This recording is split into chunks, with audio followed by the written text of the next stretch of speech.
there's been a lot of talk about the Juvenile Detention Center, aka Jail North. This was a big topic back in the top of the year when we were talking about the Mecklenburg County Sheriff's race. That was a big topic. That debate continues. WCNC Charlotte's Jesse Pierre is live with us now here on the program. So Jesse, talk about it. Again, discussion continues around Jail North. It's a hot topic still here in our area. What's the latest? Well, the latest is that there hasn't been much movement. The Children's Alliance held a press conference today, kind of just giving an update on where things stand, right? And for years, we've had the different conferences, you have the key players, right? The state, the county, and the Mecklenburg County Sheriff's Office. Now, the Children's Alliance is more of an advocacy group working to push these efforts forward because what they're saying is that, having juveniles housed here in their own community, that means they're close to their resources, that means family can come and visit them, that means a better outcome, and etc. We know that Jail North, the Juvenile Detention Center, closed years ago during COVID because of, COVID related issues, right? And so in the conversations back and forth, the latest thing before was that the sheriff's office is going to use Jail North to because of the overpopulation issues and et cetera. And so the Children's Alliance pretty much said that with all these entities, even though that we've all been coming together, everyone has been collaborative as much as possible, they're kind of just stuck at this place. And what I hear from all of the different areas, it all comes down to money and funding. The sheriff's office feels like they're being gaslighted, especially when they hear talks like, "Oh, we're going to lose this money if we don't use it, if we don't make a decision." But he came with a plan and a proposal.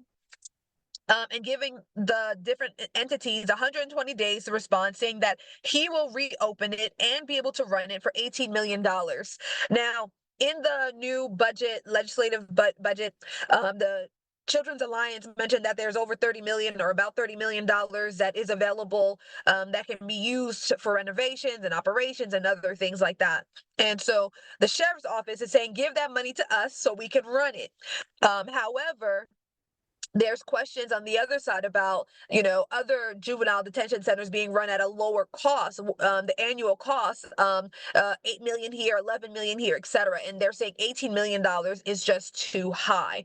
One other offer, which has been thrown over and over again, is if the state comes in and leases a portion of Jail North, because there's different wings. So there is a wing that can take care of the overpopulation of the jail, and you can still open a wing to focus on juveniles that are juvenile inmates. And the sheriff's office is not up for that either. They want to run their own program because they've done it in the past, and they say it was a very successful program, which everyone agrees on. So the sheriff's office is throwing it to everybody. 120 days you have to through the end of the year to make a decision. Here's the $18 million proposal. You say you have way more than that available. Let's get things started. Put them, one thing he said was, put your money where your mouth is. There's no reason to continue doing all these meetings and so forth if we're not going to put the money down for it. Now, another thing to note is that the Mecklenburg County Sheriff's Office is not mandated to actually run a juvenile detention center. So that's another thing to note. However, they say they will operate it. They just need the funding to make it happen.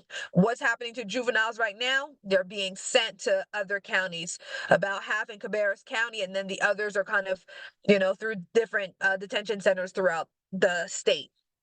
And it just makes it, again, difficult for families, resources, and etc.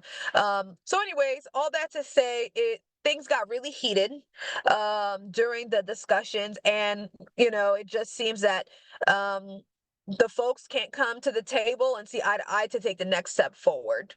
And so we'll just have to see how the state responds, the county responds, with this proposal now here. Jesse, as you explained, a lot happening there, tense at times. Again, like you said, we'll just see how it all plays out. You can catch Jesse's full story at 5 and 6 o'clock tonight on a hot topic there.